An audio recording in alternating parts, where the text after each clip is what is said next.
Bonjour à tous. Donc, je m'appelle Guillaume Chollet, je suis chef de projet au sein de l'unité lipochimie. Et donc, comme le disait Madame Gestin précédemment, je vais faire aujourd'hui une présentation sur la thématique biolubrifiant. Je commencerai cette présentation.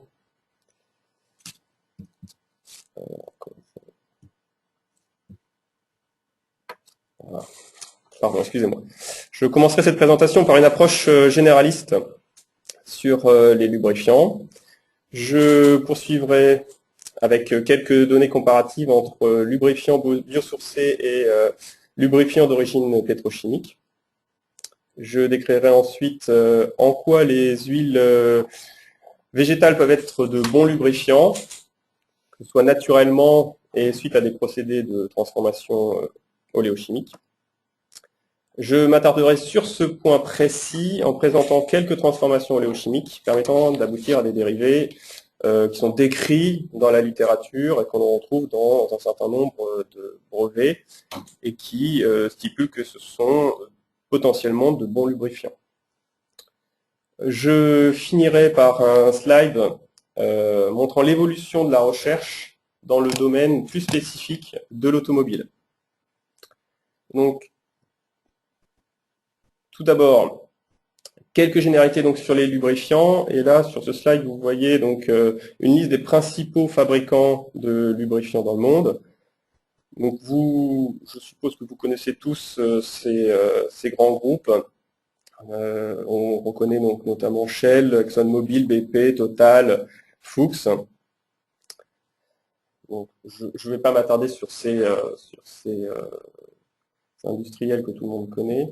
Par contre, au niveau des marchés, les lubrifiants sont destinés principalement au marché des huiles moteurs, des huiles engrenage et transmission et des graisses.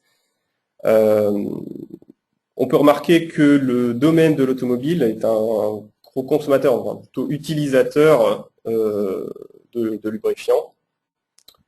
On a également des marchés tels que le marché de l'agroalimentaire, de la pharmacie, mais c'est aussi un gros marché.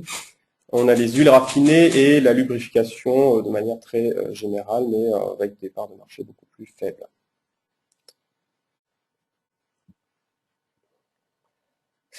Concernant la réglementation et plus précisément la définition de ce qu'est un lubrifiant biodégradable, eh bien, cela dépend du pays dans lequel on se trouve. Par exemple, en France, on considère qu'un lubrifiant biodégradable est issu de la biomasse, alors que dans d'autres pays, ce n'est pas le cas. Ça peut être issu de la biomasse, mais également d'huile minérale. Concrètement, les critères de l'OCDE sont très clairs. Donc, un lubrifiant biodégradable doit être rapidement décomposé par des organismes vivants, doit présenter une faible toxicité pour les hommes et pour le milieu aquatique, doit être issu de ressources renouvelables, et la réduction doit permettre de réduire les émissions de CO2 dans l'environnement. Passons maintenant aux propriétés des huiles. Donc, de manière générale, on peut dire que les lubrifiants sont issus de 3 matières premières. Les huiles végétales et animales, donc le domaine de l'oléochimie, les huiles de synthèse et la pétrochimie. On peut voir aussi qu'à partir de ces 3 matières premières, il y a un certain nombre de dérivés qui sont facilement synthétisables.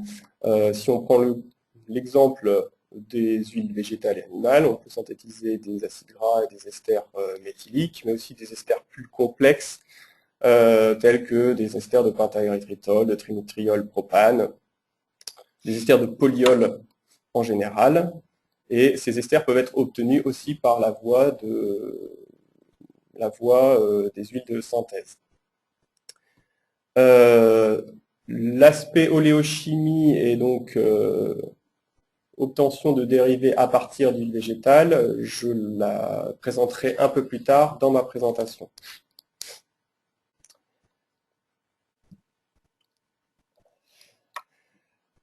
Si l'on compare maintenant les huiles minérales aux huiles végétales, on se rend compte uniquement sur la base de la toxicité et de la biodégradabilité que bien évidemment les huiles végétales sont beaucoup plus intéressantes que les huiles minérales. Je ne vous apprendrai rien là-dessus. Toutefois, il est important de voir qu'on ne peut pas uniquement se baser sur ces paramètres ou ces caractéristiques environnementales. Il faut prendre d'autres propriétés, notamment les propriétés physico-chimiques, pour avoir une vision globale des avantages et des inconvénients de chacun. Donc, si l'on se focalise uniquement sur deux propriétés qui sont très importantes dans le domaine des lubrifiants, la stabilité oxydative et la stabilité à l'hydrolyse, on se rend compte que les matières renouvelables, les ressources renouvelables, telles que les huiles végétales, ont des propriétés moins intéressantes, sont moins performantes que les huiles minérales. Un autre paramètre important, c'est le coût.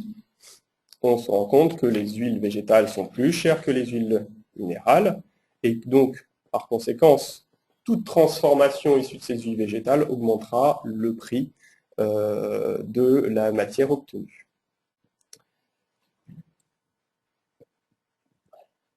Si l'on se focalise maintenant uniquement sur les huiles minérales, les huiles végétales, pardon. Comme vous le savez, les huiles végétales sont des triglycérides, et donc ce sont des esters formés à partir de glycérol et des chaînes d'acides gras. Les chaînes grasses sont importantes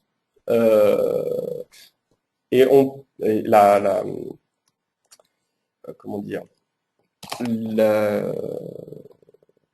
ces chaînes grasses jouent un rôle crucial. Soit la longueur, soit les insaturations sont des paramètres très importants. Donc, plus la longueur de la chaîne est importante, plus la fluidité des huiles diminue.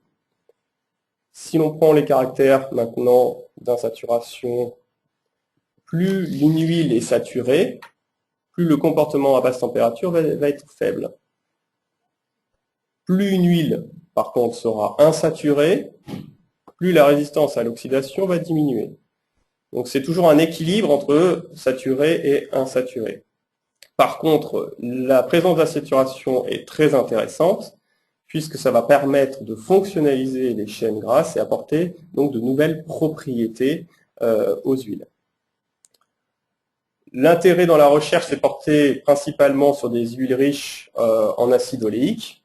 Donc, on va dire que historiquement et principalement, les études ont été portées sur l'huile de soja, l'huile de colza, l'huile de tournesol et plus récemment l'huile de ricin.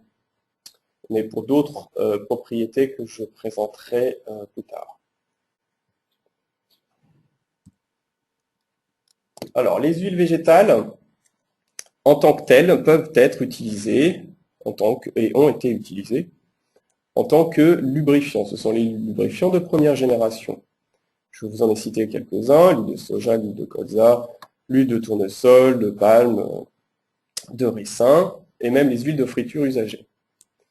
Toutefois, ces huiles, comme je vous l'ai présenté précédemment, ont des limitations. On ne peut pas tout faire, et les propriétés, donc les propriétés ne permettent pas d'aller sur des lubrifiants aussi performants que les huiles minérales. C'est la raison pour laquelle des esters ont été préparés. Donc ce sont les lubrifiants de seconde génération.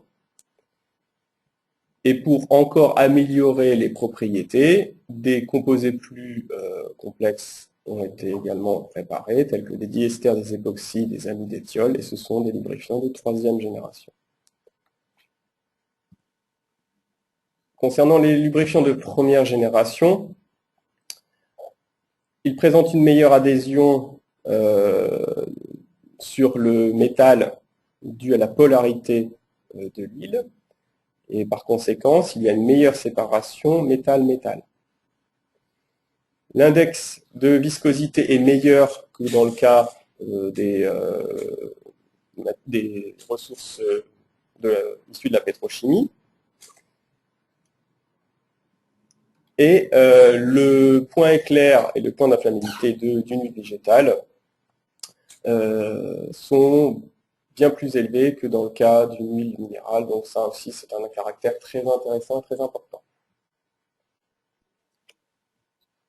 Autre paramètre. Là, je reviens sur les insaturations présentes sur les chaînes grasses. La présence d'insaturation va jouer sur la viscosité. Je m'explique. Plus une huile va être riche, enfin, plus il y aura d'insaturation dans une huile, plus l'indice d'iode sera élevé et plus le risque d'oxydation est élevé également. Une huile qui est oxydée, cela va entraîner une augmentation de la viscosité. Pour contrôler l'oxydation de ces huiles, plusieurs possibilités s'offrent à nous. Soit travailler avec des huiles raffinées, c'est ce que font beaucoup de gens. Cela permet de diminuer le risque d'oxydation, et ceci peut être vérifié grâce à l'indice de peroxyde et l'indice de paramizidine. On peut également hydrogéner les huiles, donc cela va permettre de saturer les huiles. Toutefois, cela a une conséquence importante, c'est que ça va modifier la rhéologie et augmenter le point de fusion. On peut également rajouter des antioxydants, ce qui se fait beaucoup dans les lubrifiants moteurs. Et la solution qui est le plus travaillée, qui a été travaillée et qui est toujours travaillée, c'est la transformation des huiles en dérivés et en esters, qui sont les lubrifiants de seconde génération.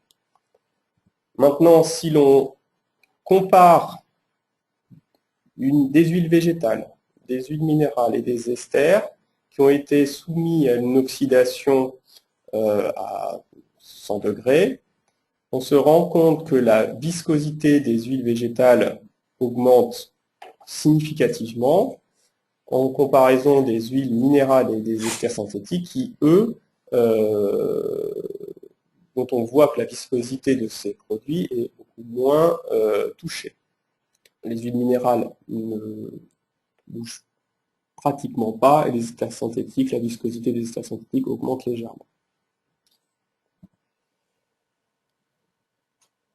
Alors, concernant les lubrifiants de seconde génération, pourquoi est-ce qu'ils ont été développés? Si l'on compare la structure chimique d'un lubrifiant de première génération et d'un seconde génération, on se rend compte que sur les lubrifiants, enfin sur les triglycérides, il y a la présence d'un proton en bêta qui est susceptible d'entraîner une dégradation de l'huile. Si l'on supprime ce proton en bêta, il n'y a plus de risque de dégradation. C'est la raison pour laquelle un certain nombre d'esters issus de trinitriol-propane ou pentaérythritol ont été synthétisés. Comme vous pouvez le constater, il n'y a plus de protons libres sur la position du carbone central. Donc, c'est beaucoup plus de protons acides, donc la réactivité est faible. Toutefois, ça a des conséquences sur les propriétés de l'ester synthétisé, ça a des conséquences sur le point de fusion, la viscosité et la stabilité. La stabilité est beaucoup plus élevée. Je vais maintenant vous présenter un certain nombre de transformations oléochimiques qui sont très connues et très développées dans la bibliographie également. Donc sur ce schéma, c'est une vision très schématique, simplifiée de la transformation des triglycérides. Donc on voit la transestérification qui permet d'aboutir aux esters méthyliques, la saponification qui permet d'aboutir aux acides gras, la présence aussi des alcools gras obtenus à partir des acides gras ou des esters méthyliques.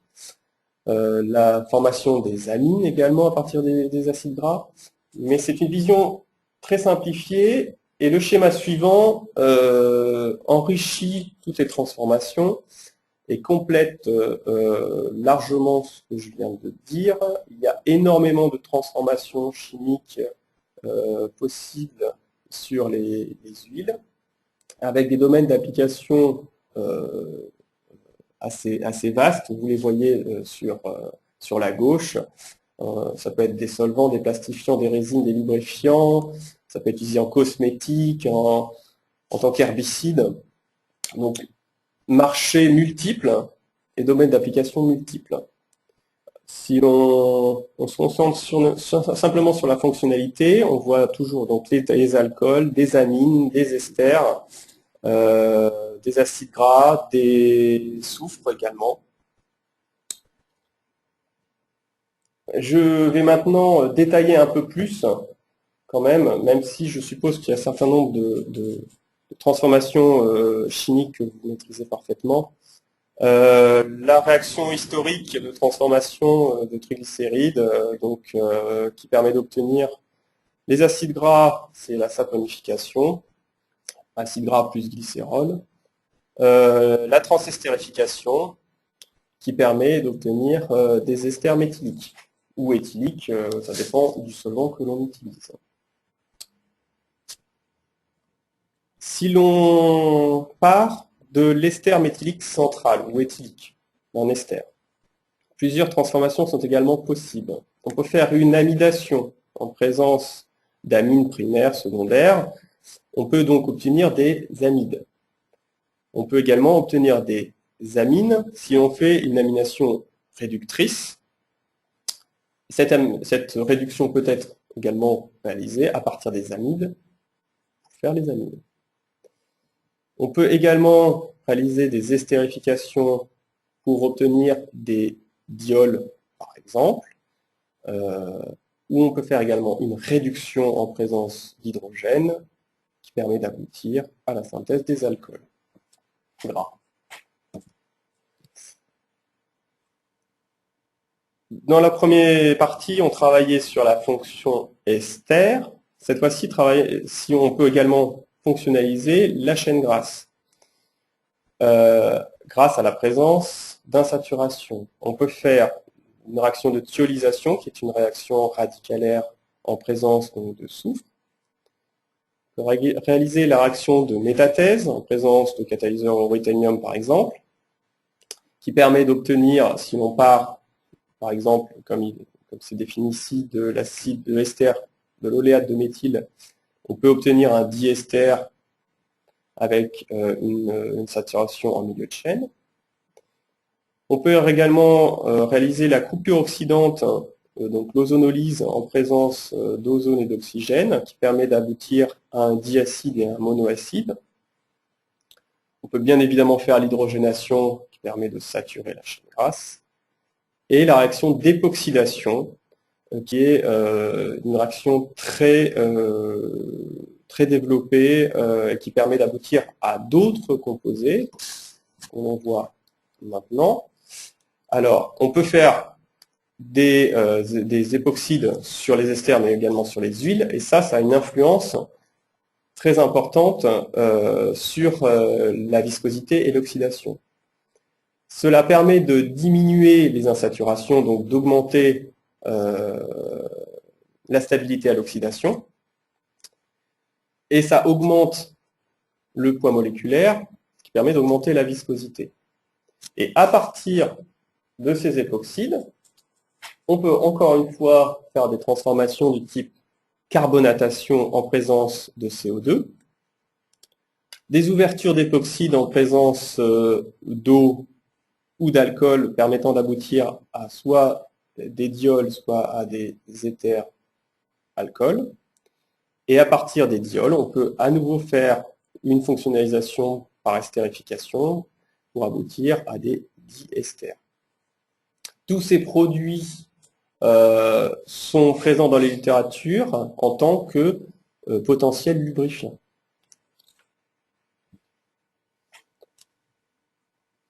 Si l'on se focalise maintenant uniquement sur la recherche qui a été effectuée au niveau bibliographique dans le domaine des lubrifiants automobiles, on voit que la recherche est très prolifique ces 10 dernières années, aussi bien au niveau des brevets que des publications. C'est un domaine qui est en plein essor. Et on retrouve dans les acteurs principaux de ces développements via l'oléochimie, des acteurs tels que Total, Exxon, Lubrizol, des gens, des groupes que je vous avais présentés sur la première slide en tant que fabricants mondiaux de lubrifiants.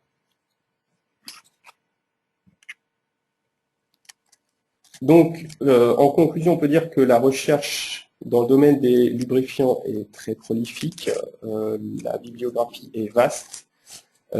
Si on se cantonne uniquement à l'automobile, on a déjà énormément de publications et de brevets. Donc si on élargit, c'est encore plus vaste, encore plus important.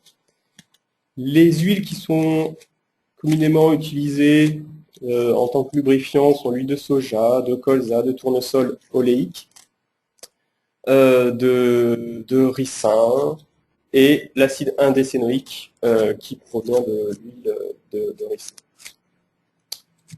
Les transformations qui sont très couramment utilisées, très couramment décrites dans la littérature, c'est la transestérification, l'estérification, l'époxydation et l'hydrogénation. Voilà, j'en ai fini pour ma présentation sur les lubrifiants. Si vous avez des questions, je peux y répondre. Je tenterai.